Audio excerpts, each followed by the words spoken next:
Hello, thank you for tuning in. It's Stuart here, classical record collector and seller as well.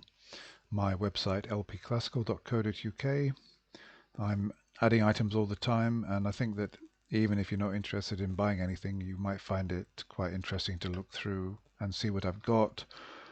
I consider myself to be quite a good buyer in terms of getting in um, relatively inexpensive but interesting records. I try to kind of avoid records which are seen time and time again, a lot of Deutsche gramophones, 4-digit ASDs, etc. I try to go for something a bit more unusual and interesting repertoire, unusual performers, and I've got a I've got a passion for chamber music and violin music in particular, but of course I stock repertoire across the board. Now, before I open this package, which I've had from an eBay seller about 2 weeks ago, but I've not bothered to open it so far, so I've even forgotten what's inside here. Let me just say that I've got one seller that I'm buying off, and I sometimes get the feeling that some shill bidding is possibly going on. Um, the the bidders' identities are kept secret, and for example, I've just bought a record off this particular seller, and it went right at the top of my bid. It went, I mean, I didn't think it would go for that much money, and there were only two bidders, me and somebody else. And I just find it really strange that a lot of the records that I get from this particular seller, they're going, right up to my limit. And I know that if it wasn't for this other bidder, I would have got this record far, far cheaper. And it just seems to be happening a lot. Whereas I bought from another seller and I got virtually everything for like £1.50, £2. And I don't know, I'm a little bit suspicious, but I've had some good records off him. And I suppose I'll have to give him the benefit of the doubt. But I don't like it when people keep bidders' identities private. I don't like that. I get suspicious about it.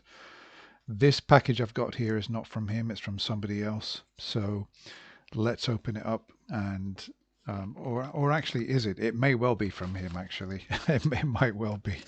So I'm going to just open it up and have a look. So I've been buying quite a lot, and I've got a lot coming in still. So yeah, but it's difficult because when I see a record that I really want a lot, maybe because I've never had it before, I do tend to go a bit overboard with my bidding to make sure that I get it.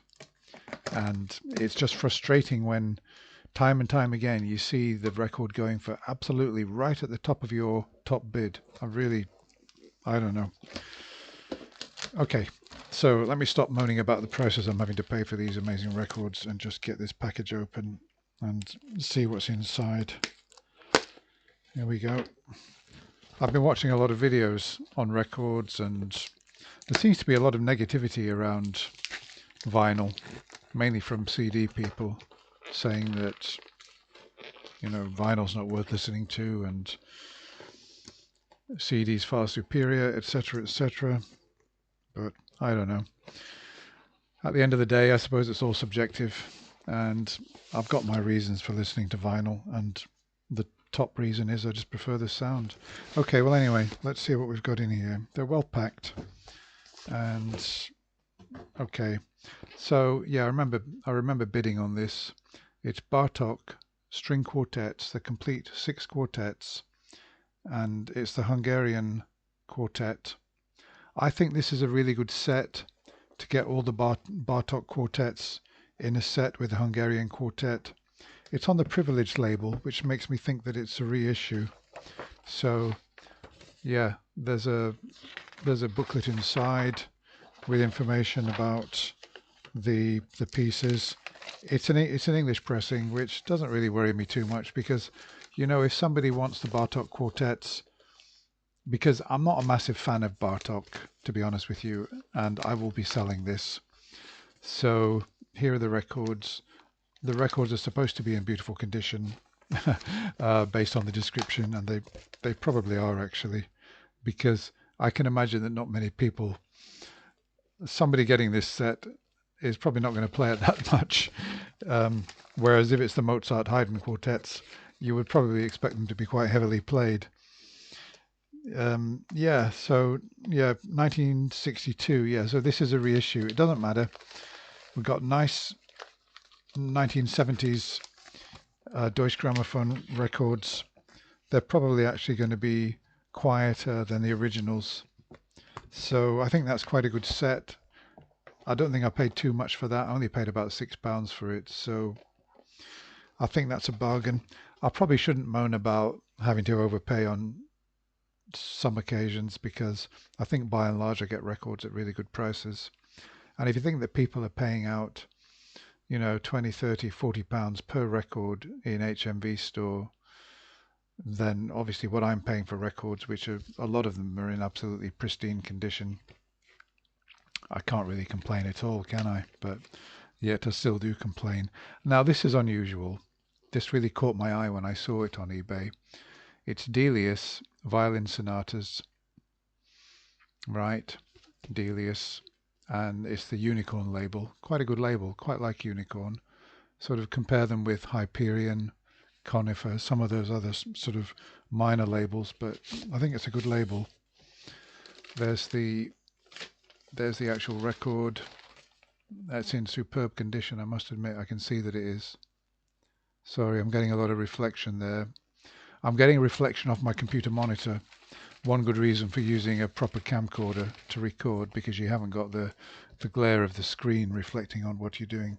So the jacket is in absolutely mint condition. That is a near mint jacket. It's really in superb condition. So there we are. There's Delius on Unicorn, the violin sonatas. It's Ralph Holmes playing the violin and Eric Fenby playing the piano. So I think that's a really good one. I'm not sure what I paid for that. Probably a fiver, £5. So, oh, Band 1, spoken introduction by Eric Fenby. That is unusual, very unusual. And then we've got sonatas 1, 2, and 3.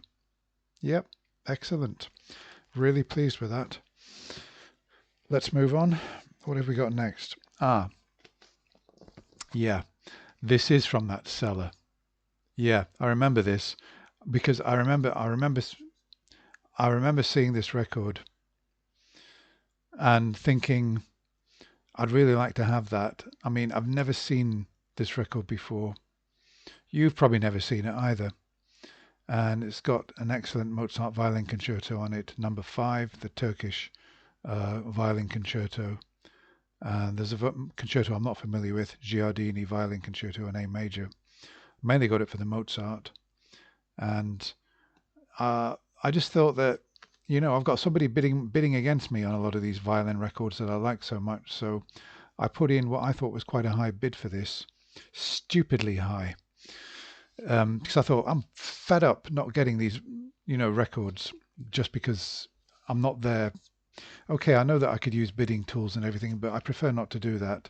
I like to either be there or just put down a high bid. If I want the thing, put down a high bid and see how high somebody's prepared to go. Yeah, and I'll tell you something. I didn't want to pay £15 for that. And I was probably a fool for bidding £15 on that record, because there's no way that it's worth that amount of money. I know it's unusual and everything, but it's not a collectible violinist. The violinist is Misha Lefkowitz.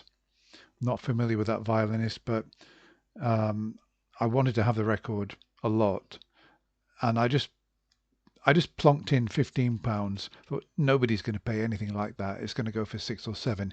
Yeah, and lo and behold, there were only 2 bidders, and me and somebody else, and I ended up paying £15 for it. So yeah, I was pleased to get it, but I'm annoyed that I had to pay so much money for it. I don't know. I'll have to be a bit more conservative with my bids. Okay, so here's another fairly unusual one. Lalo, Sonata in D, Dundee, Sonata in C, and it's Henry Temianka on violin. Again, my niche interest is unusual violinists, and when I see unusual records like that, I'm really interested. So I didn't pay too much for this. I paid like £5 or £6. So, you know, I mean, I paid far too much for that Mozart, but this, I'm happy to have paid sort of £5 or £6 for this one. So I'm really looking forward to listening to it. It's Orion Dolby Process, it says in the corner there, up here. Dolby, Dolby, you probably can't read that. Dolby Process. So, okay, it's Dolby recorded. I wonder what the sound is going to be like because I don't really tend to like Dolby. I know that it's going to give lower background hiss and everything, but it kind of it does something to the sound which I've never really been too keen on. So there we are. But I am really glad to have got hold of that one. Okay, what else have we got? Last one here, just one more. Oh, okay. Well, I didn't pay much for that. I got that for £2. And I only bid £2 on it. I got for £2 Haydn Symphonies, number 94, and number 96, The Surprise and the Miracle, Mariner, Neville Mariner, conducting the Academy of St Martin in the Fields, superb English orchestra. And I don't know. I don't think I've had that before, or I've probably had it before and just disregarded it, but I fancied having it. I've been listening to quite a lot of Haydn recently, and I really like the symphonies that he composed in London, and I just thought this would be a good one to have. It's made in England. It's not a Dutch pressing. It doesn't matter. It's in really good condition. Okay, well, there we are. I've got more items coming in. I've been doing more bidding. Yeah, I've been overpaying on more records as well, as I've told you. And I wish that I didn't have these suspicions. But this particular seller has got so many good records. I don't know. I'm going to have to try and experiment somehow. And I do lose. I do lose, though. I do lose some auctions. I mean, I don't win them all. And I lost one today, which I was really dreadfully disappointed with. Iona Brown, violinist, on Argo, playing Mozart Violin Concertos 1 and 5. I really wanted to have that record. I stupidly only bid £4 on it, and it went for £5. You know, why didn't I bid £8 on that one? I should have done, because now I've lost it. Okay, well, I'll probably see it again sometime, so it's no great disaster. But yeah, well, I mean, this is reaction, and you're getting reaction from me. You're getting the joy of getting good records that I want to have. And then you're getting the disappointment of losing out on auctions or bidding too much, paying too much, fearing that there's a shill bidder on eBay. And I tell you, I do not like, I almost think that as a point of principle, I shouldn't bid on auctions which conceal the identity of the bidder. I would like to see who I'm bidding against, really, because it would give me more peace of mind probably that the auction is being run fairly. Okay, thank you very much for watching. Hope you enjoyed that, and I'll be back again with another unboxing probably next week, and maybe another video in the meantime. Thanks. Goodbye.